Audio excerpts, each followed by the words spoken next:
Hey, Marcus House with you here, and the day has arrived where SpaceX has proven that all of those updates to the launch site and the launch vehicles have paid off. Yes, on Saturday, the 18th of November 2023, that day, my friends, the newest record-breaking Starship full stack flew for the second time ever, and oh boy, was this one improved from the last, yet still a nail-biting spectacle. Okay, Neil, we can see you coming down the ladder now. Let's just continue with the happenings down at Starbase right where we left off with our last video published mere days ago. SpaceX was gearing up to fly on November 17th, but due to a defective grid fin actuator, they had to delay that by a day. They, in fact, ended up switching out what we believe is 3 of those in absolute rapid succession. The hot staging ring was heading back onto Booster 9 just over 8 hours after its final removal. Right after, for the 8th and the final time, Ship 25 rose up into the sky again and was secured on top of the booster. It's just amazing how refined these stacks have gotten. So with all those checkouts well underway, all of the required equipment such as the ship stand and the temporary pressurization equipment was all moved away from the launch site, and then the SpaceX crane moved back to Pad B to be laid down. Similar to the first flight test in April, the media was allowed to set up remote cameras at the parking lot outside the complex. We had another FireX test there just to be sure, another flap test of Booster 25 and a grid fin test of Booster 9. Looking great, and everything was ready to go. At this point, just the last remaining checkouts were left, with Elon sharing some awesome images right at the base of the stack during the night. And if that wasn't enough for you, just check this out. Yes, right underneath the booster, 33 engines in their full glory. One neat note to share is that the Raptor vacuum engines on Ship 25 were installed almost exactly a year ago on November the 18th of 2022. It's simply mind-boggling how quickly the time has flown in the last year with all of the activity. So time was absolutely flying in anticipation of the flight, and we were closing in at T-minus 7 hours. The road closed near the normal location, right near the astropub. That is this one right here with the aft flaps. It was now up to SpaceX security together with the law enforcement to ensure that the perimeter was fully cleared. The last workers also left the launch pad, also soon followed by the chopsticks releasing Ship 25 and moving into its launch position. It still looked like go time. The propellant farm woke up just over 4 hours before launch, and one of the first signs of that is this vent starting up here. Both the launch tower and the orbital launch mount vents started up almost simultaneously, so the propellant lines were now properly being conditioned ahead of propellant load. Just as expected, here was the launch mount vent getting heavier and heavier. There was the sudden burst of liquid pouring out, and this indicated the start of the liquid oxygen and the methane loading as well. Now, unlike the liquid oxygen, the boil-off that is coming from the methane is immediately piped back into the tank farm where the recondenser just condenses it back into liquid methane. They want to reduce as much methane leaking out into the atmosphere as they can, obviously. That was really fun to witness, and I will say a big thanks to both NASA Spaceflight and Lab Padre for their hospitality in their live streams. Great to join you all there, and for those of you that were watching at the time. Before we knew it, of course, the countdown was already around T-minus 35 minutes, and SpaceX popped their stream live on X. Unfortunately, not YouTube as well as I had hoped, but the quality that I was getting was actually pretty good this time anyway. Man, just look at all of these views. As the sun there was slowly coming up over the horizon, SpaceX was already taking that time to show off these magic views. From a camera directly facing the stack from ground level to those incredibly amazing drone shots showing just how long that condensation trail was just around the launch site onto the mudflats. I do just have to really compliment SpaceX too on keeping that countdown timer really small so that we could really enjoy everything right up to the max. Coming up to around T-minus 20 minutes with that propellant loading all continuing nominally.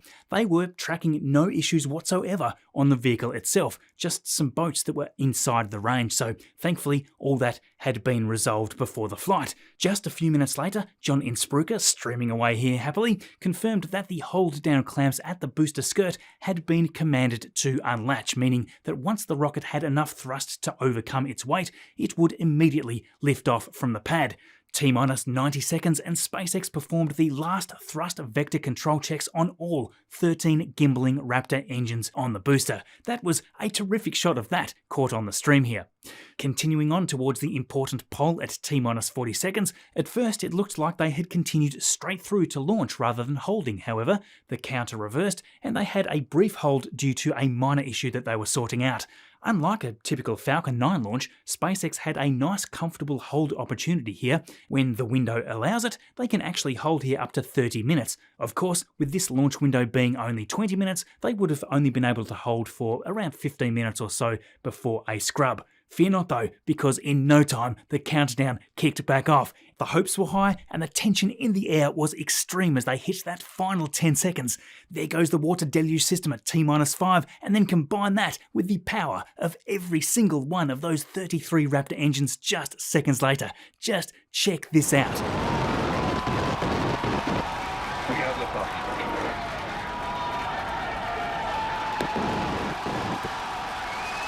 Vehicle pitching downrange. Yes, my friends, that was a mind-boggling view of the magnificent monster rocket lifting off. The scale of this thing I am continually in awe of, I tell you. All of us were turning blue while our brains attempted to gauge at what point a rapid unplanned disassembly would allow Starbase to remain intact. Each second, that fear melted away into pure joy as we saw the largest, most powerful rocket ever made not just fly well, but actually appear to fly perfectly without a single engine failure all the way through the first stage powered portion of the flight. And through Max Q it went. Quite the difference at this stage into launch compared to Flight 1. Just take a look at the speed difference at 70 seconds into flight. This was right after Max Q. In Flight 1, it was only travelling at 750 km per hour. In this flight though, almost double that at 1380 or so. The increased thrust to weight ratio made all the difference in the world with all these engines firing beautifully. During the first flight, 6 engines were out by now, 3 of which had been lost mid-flight. But here was Booster 9 powering strong with 33 engines running. All 3 rings were incredible to see there. We were beginning to see some plume expansion here as Starship enters the lower density parts of the atmosphere. Telemetry was looking great as the vehicle kept on climbing, and the launch operators were confirming a nominal trajectory. Everything here was so much more stable compared to Flight 1. In that one, as Booster 7 and Ship 24 approached engine cutoff, they were flying at a velocity around 2,200 km per hour at an altitude of around 35 km. As we had immediately known then, this was far too slow to reach any useful trajectory. At this same exact point though, Booster 9 was approaching 5,500 km an hour, well over double that speed at an altitude of 65 km. That is a huge difference, and it really goes to show how important it is to have all those engines ignited and running at optimal thrust. Next, of course, would come the separation event. This is the moment that we were most eager to see play out. Casting our minds back to Orbital Flight Test 1 again, Ship 24 and Booster 7 failed to separate at all, and not long after that, the flight termination system was triggered. Now, in this most recent flight, this was brand new ground for Starship, but also for SpaceX in general. Never before have they tried to hot stage a vehicle.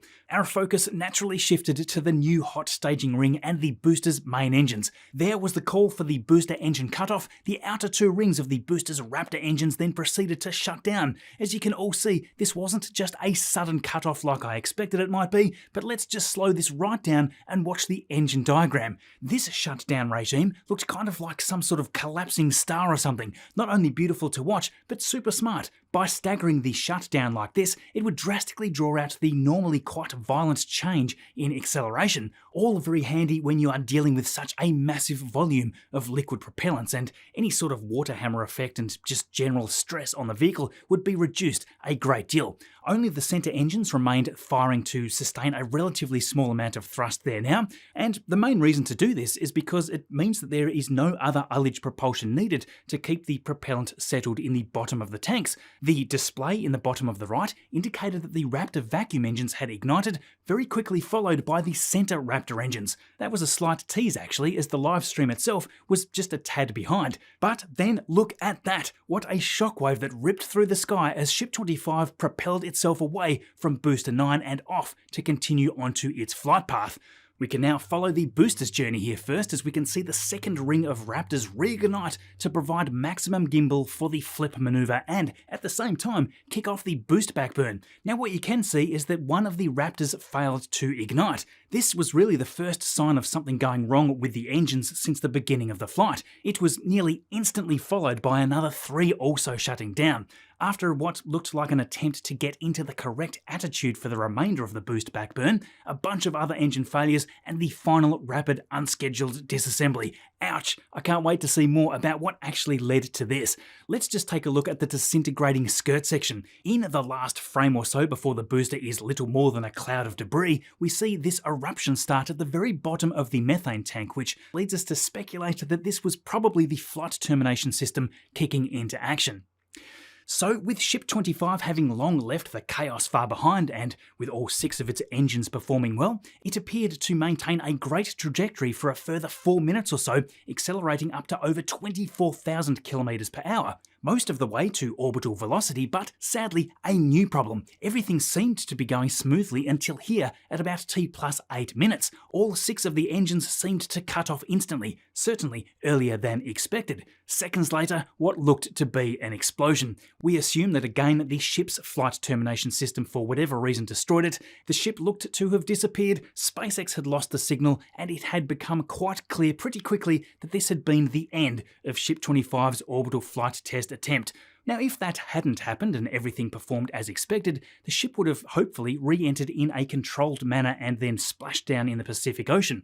Likewise, we also didn't get to see the conclusion of a controlled booster touchdown in the ocean near the Gulf of Mexico. Now, interestingly, afterward, we found that the debris field for the ship had ended up just off the coast of Puerto Rico. Now, that is much closer than I would have expected based on the final velocity. So yes, even though SpaceX were almost there on this second attempt, they were just shy of achieving the needed velocity, but I'm just thrilled by how many smooth milestones have been achieved on this mission. I will say though, looking at this shot posted by SpaceX after the flight, there were a lot of those heat shield tiles missing very early in the flight. That still needs some big improvement, but overall, a very successful and incredible looking hot staging was performed, one of the things that I was the most apprehensive about. This is great evidence that the Raptor engines and all of the associated feed and pressure systems are much more reliable now. Whatever happened with the booster afterwards, I suspect, was more likely to do with propellant feed or pressure failures, as it quite rapidly flipped around. Now, there was, however, one more concerning question to ask. How was the launch site looking after this? There was no sign of a concrete tornado, obviously, but did that steel plate system and the water deluge hold up as well as we had all hoped? RGV aerial photography, sparing no expense, had a flyover of the site before we even had time to digest the orbital flight test. Please do support what they are doing there, because they had these live views of this being shared in no time. Just look at this. The pad is looking very clean and intact as far as we can see from this altitude, and it does look like we may have some damage there to the ship quick disconnect arm, but apart from a little superficial looking damage, this looks like an absolutely amazing result to me. We will know a lot more though in the coming days, so stay tuned my friends. Thanks for subscribing here to stay up to date. I super appreciate you. Huge thanks to all of the wonderful people that love what we do and help us out. A huge thank you as well to the team working with me that have really pulled out all the stops to get all of this out. So thank you guys. If you have just an extra moment for me, please do watch this video here to check out some of the other detail that led to this event going so smoothly, and thanks for watching all this way through as always. I'll see you all in the next video.